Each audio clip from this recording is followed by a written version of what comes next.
Imagine being a ship involved in or linked to one of history's most infamous maritime disasters, only to face the same deadly fate just years later of a voyage to the bottom of the sea. The Titanic's legacy did not end with its sinking. It cast a long, ominous shadow over other ships connected to its story. During World War I, 4 such vessels with ties both great and small to the legendary liner met their own tragic ends at the iron hands of Imperial Germany, leading some to whisper of the notion of a Kaiser's curse. Let us now take a closer look, and you decide if, indeed, there was some sinister curse at play.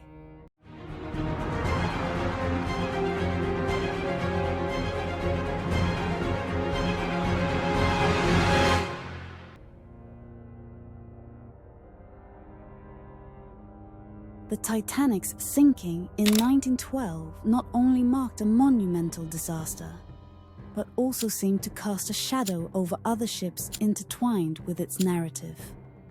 As the First World War raged across the European peninsula, these vessels encountered their own misfortunes, sparking talk of being ensnared in some macabre maritime curse. First, let us examine the case of the SS Californian. Operated by the Leyland Line, the vessel sealed its place in maritime history by being infamously remembered for its proximity to the Titanic on the night of April 14, 1912, with its captain snug in his bunk and the Marconi wireless switched off for the night. The Californian was a sturdy cargo liner built to navigate the demands of transatlantic shipping. It measured 447 feet in length and displaced 6,023 tons. On the night of the disaster, its powerful steam engine sat idle, stopped by a now infamous ice field. Nearby, the stricken Titanic was being swallowed by the sea as the Californian crew observed distant rockets bursting over the Atlantic, unaware of the unfolding disaster. The ship that could have been Titanic's salvation remained still, a decision forever steeped in controversy. 3 years later, the Californian found itself in another conflict, one it would not escape. Now serving as a transport vessel during World War I, it sailed into the blue waters of the Eastern Mediterranean, where German submarines SM U-34 and U-35 lurked beneath the waves. On November 9, 1915, unleashed torpedoes found their mark, sending the vessel that once drifted as a silent witness to Titanic's distress to the depths of that landlocked sea. Next, we come to the RMS Carpathia, which was never meant to be a ship of legend. At 558 feet long, 170 meters, with a beam of 64 feet, the Cunard liner was a modest-sized passenger transport designed for reliability rather than speed. Still, her quadruple expansion steam engines were capable of driving her through the waves at a steady 13.5 knots with the thrust of 2 3-bladed propellers. But on that fateful night in April of 1912, the vessel became a beacon of hope, making a heroic mad dash through the ice-laden Atlantic to rescue 705 Titanic survivors adrift in lifeboats. That heroism shaped her legacy, one that carried her into World War I.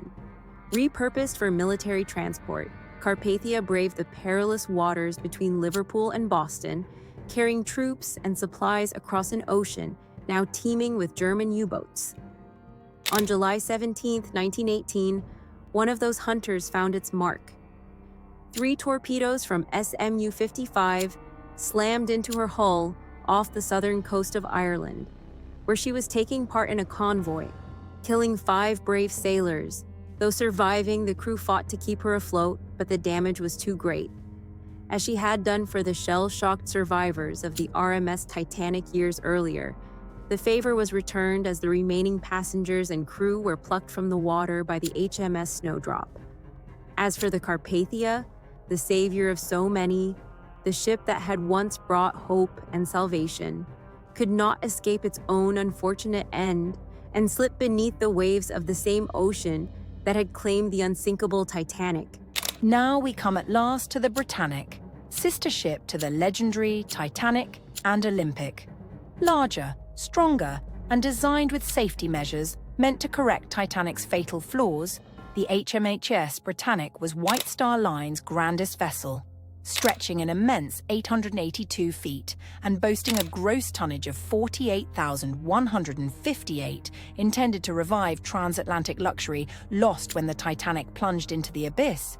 She instead found herself draped in the stark white paint of a hospital ship when requisitioned to ferry wounded soldiers across wartime waters. Yet even her reinforced hull and advanced safety features could not defy fate. On November 21, 1916, while navigating the Key Channel in the Aegean Sea, the brutal hand of the Kaiser reached out to seize the Britannic. Navigating through those Greek waters, she struck a mine laid by the German submarine SMU-73. The explosion tore through her hull, flooding her compartments with alarming speed. Unlike Titanic, the Britannic had enough lifeboats for everyone aboard, but time was against them. Despite frantic efforts to beach her, the ship listed violently, sinking in just 55 minutes. 30 souls met their fate on that dark November day. The Britannic, a vessel meant to survive where Titanic had failed, met a similar fate, consigned to a watery grave of no return. Last, we have the SS Mount Temple, owned by Canadian Pacific Lines. The sturdy vessel was among those who responded to the Titanic's distress signals, transmitted frantically by Harold Phillips and Jack Bride on the Marconi wireless. With the world's first SOS messages in hand, the ship's role as a would-be savior was foiled by the dangerous and impenetrable ice barriers that lay in its path. 5 years later, the sea would offer no such obstacles when the Mount Temple faced its own reckoning. But we are getting slightly ahead of ourselves. That was the end of her life. Whereas the beginning was in the shipyards in the year 1901. The ship was constructed at 485 feet, 148 meters long, with a beam of 59 feet, 18 meters, and a gross tonnage of 8,690. Following her launch, the Mount Temple faithfully plied the seas for many years.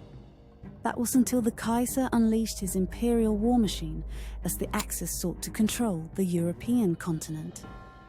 On December 6, 1916, while traversing the North Atlantic, the ship was intercepted by the German commerce raider SMS Moa. Unlike the quick strike of a torpedo from stealthy underwater U-boats, or the menace of a floating mine, the Moa's approach was methodical. Boarding parties stormed the ship, seizing the crew and stripping the ship of anything useful. Then, with ruthless efficiency, a team of sailors, like a scene out of a Clive Cussler novel, planted explosives along her hull.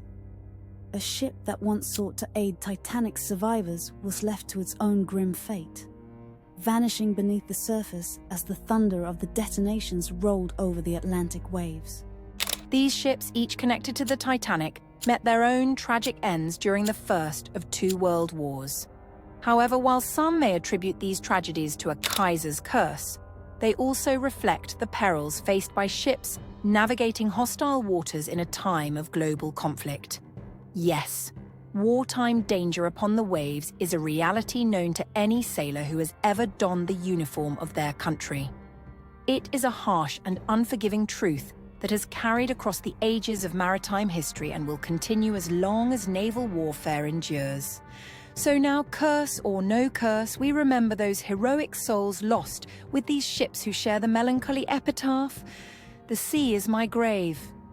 My grave is the sea." What shipwrecks should we cover next? Let us know in the comments. If you would like to enjoy more naval content and history, please subscribe to the Shipwreck Siren Sea Stories channel, as well as like and share so that we may continue to bring you more harrowing tales of the sea. As always, thank you for watching.